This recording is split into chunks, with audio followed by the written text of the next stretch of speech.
आज हम लोग पाइथन में कंडीशनल स्टेटमेंट देखेंगे। पिछले क्लास में हम लोग सिंपल प्रोग्रामिंग देखे और ऑपरेटर वगैरह के बारे में डिटेल में डिस्कस किए। आज के क्लास में कंडीशनल स्टेटमेंट का डिटेल में डिस्कस करेंगे। देखिए, दो तरह का स्टेटमेंट होता है। जैसे अभी तक जो हम लोग प्रोग्राम बनाए वो सिंपल था, सम, सब्ट्रैक्शन, मल्टीप्लिकेशन, एरिया फाइंड करना, स्वैपिंग करना वगैरह वगैरह प्रोग्रामिंग हम लोग सिंपल देखे। आज के चैप्टर में हम लोग कंडीशनल प्रोग्राम देखेंगे। कंडीशनल का मतलब हुआ, जैसे हम बोले आप पढ़ेंगे तो पास करेंगे, तो यहाँ पढ़ना जो है कंडीशन है, पास करना, फेल करना दो स्टेटमेंट है, और वो दो स्टेटमेंट डिपेंड अपन कंडीशन। अगर पढ़ा होगा तो पास करोगे, नहीं तो फेल करोगे। पढ़ना यहाँ पे कंडीशन है। जैसे दो में बड़ा कौन है, छोटा कौन है, इक्वल टू है कि नहीं, इज नॉट इक्वल टू, ये सारा डिटेल हम लोग यहाँ पे डिस्कस करेंगे। From the previous section, we write program in sequential executions in which statement are always performed one after another, मतलब next, in exactly the order specified. Sometimes we need to perform different action based on different condition. It can be performed with the help of a relational operator or conditional statement. Relational operator के अंदर जैसे greater than, A equal to 4, B equal to 2, यहाँ पे बोलेंगे A is greater than B. जो तीर मार रहा है वो बड़ा होता है, जिसको मार रहा है वो छोटा होता है। यहाँ A is greater than B, less than, A का वैल्यू मान लो 2 है, बी का वैल्यू 4 है, तो यहाँ बोलेंगे A is less than B, मतलब बी तीर मार रहा है ए को, तो बी बड़ा हो गया, ये छोटा हो गया। ग्रेटर देन और इक्वल टू, बड़ा भी हो सकता है या नहीं तो इक्वल टू हो सकता है। इक्वल टू अगर सिंगल देंगे तो वैल्यू को असाइन करेगा, और डबल देंगे तो वैल्यू को कंपेयर करेगा। जैसे a इक्वल टू 2 है, b इक्वल टू 2 है, तो यहाँ पे कंपेयर किया तो दोनों बराबर है। Is not equal to, logical operator के अंदर एंड और नॉट आता है, ध्यान रखें। सी और सी प्लस प्लस से थोड़ा डिफरेंट है। वहाँ पे हम लोग एंड के लिए डबल एंड देते थे, n% देते थे। वहाँ पे एंड के लिए डबल एंड, वहाँ पे एंड के लिए हम लोग डबल n% देते थे, और यहाँ पे एंड आपको लिखना पड़ेगा और लिखना पड़ेगा। Is not equal to.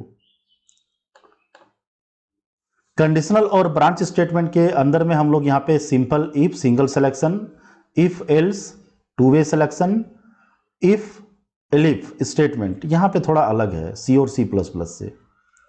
If elif new है पाइथन में। अब हम लोग यहाँ पे इंडेंटेशन की डिटेल में डिस्कस करते हैं, थोड़ा ध्यान से देखिएगा।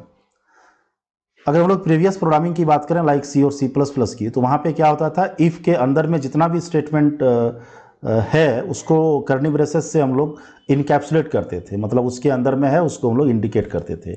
यहाँ पे आपको स्पेस देना होगा। इफ़ के अंदर में जितना भी स्टेटमेंट आपको देना है उसको एक सीधा में लिखना होगा। जैसे इफ के बाद 4 स्पेस दे दिए, तो यहाँ पे 4 स्पेस जो है वही इंडेंटेशन कहलाता है, और इफ के अंदर में एक लाइन में जो हम लोग लिखेंगे वो इफ का स्टेटमेंट माना जाएगा। Indentation refer to space that are used in the beginning of a statement. The statement with same indentation belongs to same group called a suite. By default, Python use 4 space, but in it can be increase or decrease. But the programmer consider the statement given below, example like if x equal to 1, तो यहाँ पे 4 space दे दिए, print ए और print B, मतलब अगर ये condition true होगा तो ए और बी को प्रिंट करेगा, मतलब इफ के अंदर में ये दोनों स्टेटमेंट है।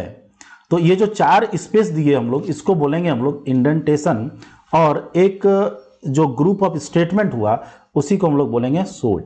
If the condition is true then both statement will be execute, that is print A and print B. अगर कंडीशन फॉल्स हुआ तो एंड करेगा।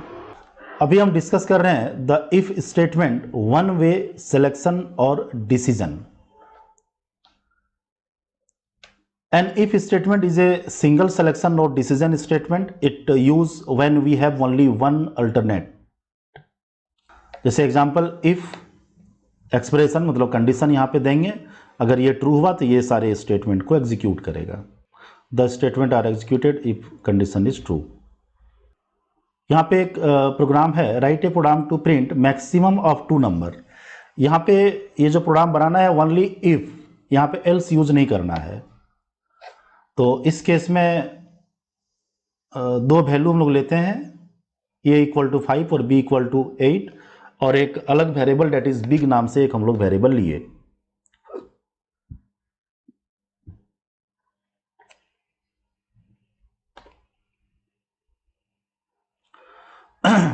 ए बी एंड बिग 3 वेरिएबल लिए, और यहाँ पे हम लोग ए का वैल्यू 5 और बी का वैल्यू 8, और सबसे पहले एज्यूम किए ए इक्वल टू बिग, मतलब ए का वैल्यू बिग में चला जाए।